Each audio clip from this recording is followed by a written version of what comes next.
حضرت ابو عبد الرحمن فیری صحابی ہیں، وہ غزوہ حنین کا واقعہ بیان کرتے ہوئے کہتے ہیں کہ شہدت مع رسول اللہ صلی اللہ تعالیٰ علیہ وسلم حنینا، فرمایا کہ ہزاروں کے لشکر میں میں بھی حضور کی غلامی میں حنین والے دن حضور کے ساتھ تھا۔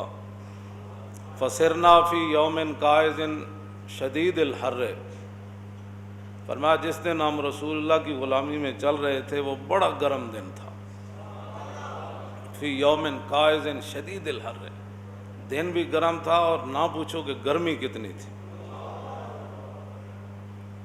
حضور کے ساتھ ہم چل رہے تھے اور نزلنا تحت ظل شجرۃ، پھر ایک جگہ رسول اللہ رکے تو صحابہ درختوں کے نیچے چلے گئے آرام کرنے کے لیے، تو میں بھی ایک درخت کے نیچے چلا گیا۔ فلما زالت الشمس، فرماتے ہیں جب سورج ڈھل گیا، یعنی حضور سورج ڈھلنے سے پہلے مسلسل چلتے رہے گرمی میں، صحابہ پر لاکھوں سلام ہو، انہوں نے پھر چیزیں بھی پوری بیان کی تاکہ بعد میں آنے والے اگر مگر سے کہیں دین سے بیزار نہ ہو جائیں اور تھوڑی سی تکلیف دیکھ کر کہیں دین کو چھوڑ نہ دیں۔ فرمایا کہ جب سورج ڈل گیا تو فلبست لحمتی ورکبت فرسی، میں نے ہتھیار پہنے اور اپنے گھوڑے پر سوار ہوا۔ فاتیت رسول اللہ، حضور جہاں جلوہ گر تھے میں وہاں آیا۔ وہو فی فسطاطہ، حضور خیمے کے اندر جلوہ گر تھے۔ آپ سوچ سکتے ہیں خیمے میں کتنی گرمی، اور حضور وہاں تشریف فرما تھے۔ فقلت السلام علیکہ ورحمۃ اللہ وبرکاتہ یا رسول اللہ، کہتے ہیں میں نے سلام پیش کیا تو میں نے کہا قد حان الرواح، حضور کوچ کرنے کا وقت آ گیا ہے، بس ہم نے یہاں اتنی دیر ہی ٹھہرنا تھا، اب تو جس طرح آپ نے فرمایا تھا اب یہاں سے چلنا ہے۔ فقال اجل، نام، حضور نے فرمایا ٹھیک ہے۔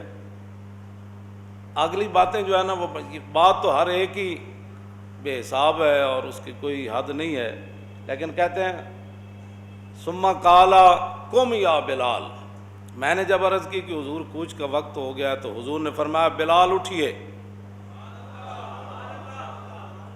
تو کہتے ہیں فسارا من ذل سمرۃ کأن ذلہ ذل طائر، فرماتے ہیں کہ جس طرح بندے کو اچانک آواز دی جائے نا تو بندہ بڑا لڑکھڑاتے ہوئے تیزی سے اٹھتا ہے۔ کہتے ہیں حضرت بلال ایک کیکر کے درخت سے بڑی تیزی سے اٹھے،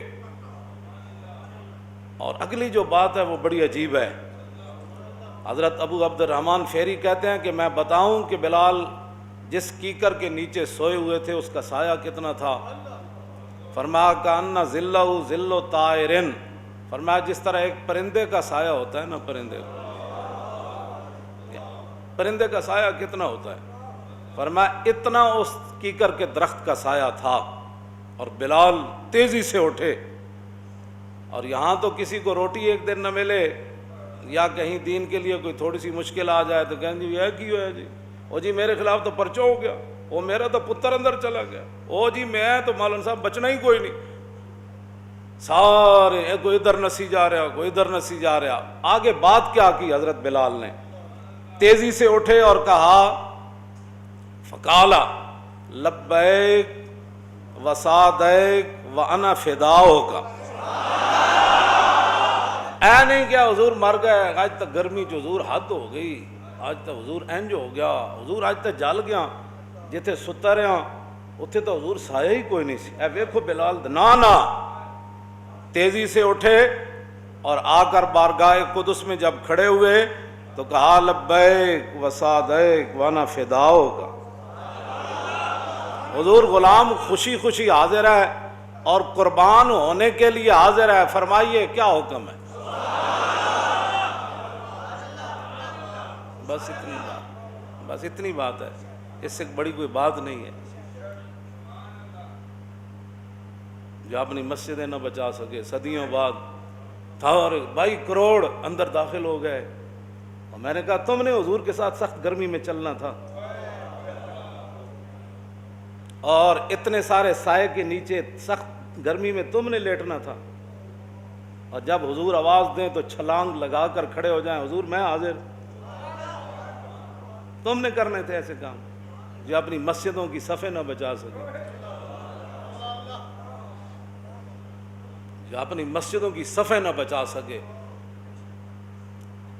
یہ اس طرح کی جو نماز یہ پڑھوانا چاہتے ہیں نا, اس طرح کی نماز کو دیکھ کر انہوں نے چونکہ تاریخ پڑھی ہوئی ہے, تو حضرت رومی جب سفیر آیا نا تو حضرت عمر کے دور میں, اور نماز کا ٹائم ہو گیا, تو حضرت عمر نے فرمایا باہر کھڑا ہو دیکھ ہم اللہ کے سامنے کیسے سر و سجود ہوتے ہیں.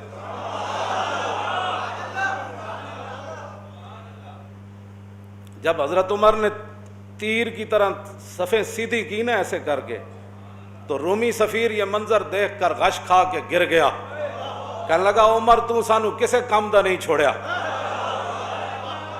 یہ قوم جو پانی پلانے پر لڑ پڑتے تھے, تو انہیں ایک ہی صف میں ایسے سیدھا کیا جیسے تیر سیدھا ہوتا ہے.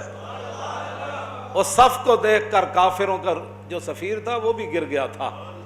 جو صفیں تم بنانا چاہتے ہو ان کو دیکھ کر تو کوئی تصور بھی نہیں کرے گا کہ یہ وہ نماز تھی جو رسول اللہ نے پڑھائی تھی.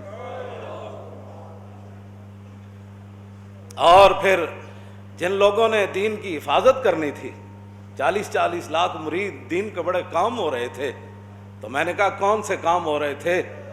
ایک بتاؤ بات, جب تم دین کے لیے کھڑے ہو, کبھی سپیکروں کے اتارنے سے لے کر علماء کے اوپر والے سپیکروں میں تقریریں بند کرنے سے لے کر نصاب سے قرآن و حدیث نکالنے سے لے کر ختم نبوت پر ڈاکے سے لے کر ممتاز قادری کی پھانسی سے لے کر, اور آج مسجدوں کی صفوں کے اندر بھی اتنا وقت, تم بتاؤ تم کب کھڑے ہوئے ہو دین کے لیے؟ تم نے تو ہر موقع پر, اقبال کہتا ہے نا, یہ مصرع لکھ دیا کسی شوخ نے محراب مسجد پر کہ یہ ناداں گر گئے سجدے میں جب وقت قیام آیا. منڈیوں میں وقفے نہ ہوئے, بازاروں میں وقفے نہ ہوئے.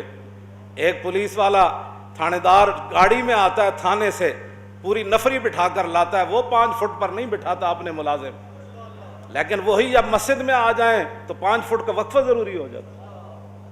5 باپ بیٹے گھر سے نکلے تراویح پڑھنے کے لیے, گھر میں بھی اکٹھے بیٹھے تھے اور گاڑی میں بھی اکٹھے بیٹھے ہیں, لیکن جب مسجد کے دروازے کے اندر آ گئے تو کہا نہیں 5 فٹ دور ہو جاؤ. گھر میں بھی 5 باپ بیٹا اکٹھے بیٹھے تھے, ان کو نہیں لگا کرونا, اور گاڑی میں بھی نہیں لگا, لیکن جب مسجد میں داخل ہوئے تو کرونا آ گیا. اقبال قلندر لاہوری نے یہ بات کی تھی, کہتا از غلامی دل بمیرت در بدن, از غلامی روح گردت بار تن, از غلامی ذوف پیری در شباب, از غلامی شیر غاب افگندہ ناب, از غلامی بزم ملت فرد فرد, این و آن با این و آن اندر نبرد. میں کہتا تھا اقبال یہ بات کیسے کر گیا, کے اندر قیام وہیں در سجود, کاروبارش چوں صلاتے بے امام. میں تو سوچتا تھا اقبال یہ بات کیسے کر گیا کہ ایک سجدے میں ہے دوسرا قیام میں ہے, ایک یہاں کھڑا ہے دوسرا 5 فٹ پر کھڑا ہے اور جماعت ہو رہی. جو بندہ کچا پیاز کھاتا ہے نا اور لہسن کھاتا ہے, حضور نے فرمایا وہ مسجد میں نہ آئے. کیوں نہ ہے؟ اس کے منہ سے بدبو آتی ہے, اور وہ ساتھ نمازیوں کو بھی تکلیف دے گا اور اللہ کے فرشتوں کو بھی تکلیف دے گا. میں جو بات کرنے لگا وہ بڑی توجہ سے سننی ہے. اگر کوئی صفوں میں گنجائش کی بات ہوتی نا تو حضور نے فرمایا تو گھر بیٹھ, تو نے نہیں آنا, تو گھر بیٹھ. اگر اس کے لیے کوئی اس طرح کی بات ہوتی تو حضور فرماتے مسجد میں تو آ جا, لیکن 5 فٹ کے واسطے پر کھڑا ہو جا, ورنہ تو گھر بیٹھ. اور یہاں بڑے بڑے لوگ جب بات آئی ہے دین کی تو دین کی ترجمانی کرو, وہ آ گئے نہیں جی ٹھیک ہے ہم وقفہ کر لیں گے, یہ کر لیں گے, ہم وہ کر لیں گے. وہ ایک بار پوچھو تو صحیح کہ ہم نے بھی کبھی مداخلت کیا تمہارے تھانے میں؟ ہمیں نہیں پتا کیا ہوتا ہے, اوپر سے لے کر نیچے تک ملک میں کیا ہو رہا ہے سب کو پتا ہے, لیکن ہم اتنے ہی مکلف ہیں جتنی بات کر رہے ہیں. اور تم مسجدوں کو پڑھ گئے، پورا جناب میڈیا مسجدوں کو پڑھ گیا، لبرل پڑھ گئے، حکومت پڑھ گئی، سب جو مسجدوں کو پڑھ گئے. جب مسجدوں میں کرونا آنا تھا، مسجدوں میں کرونے کی بات نہیں ہے، یہ مسجدوں میں کرونے کی بات نہیں ہے، یہ دین کے خلاف سازش ہے. جو ہمارے آقا و مولا کو ظاہری حیات میں دکھ دینے سے باز نہ آئے، حضور نے ان کو امن دیا، مدینے میں ان قبیلوں کو امن نہیں دیا، فرمایا رہو.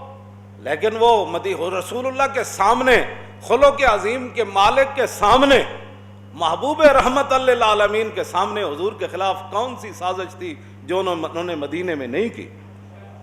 حضور نے پھر تینوں کو نکال دیا، ایک کو تو ذبح کروا دیا قبیلے کو. تو کیا یہ یہودی اور یہ نصرانی حضور کے سامنے دین کے اتنے بڑے دشمن ہیں تو صدیوں کے بعد تو دین دے سجڑ بڑھ گئے.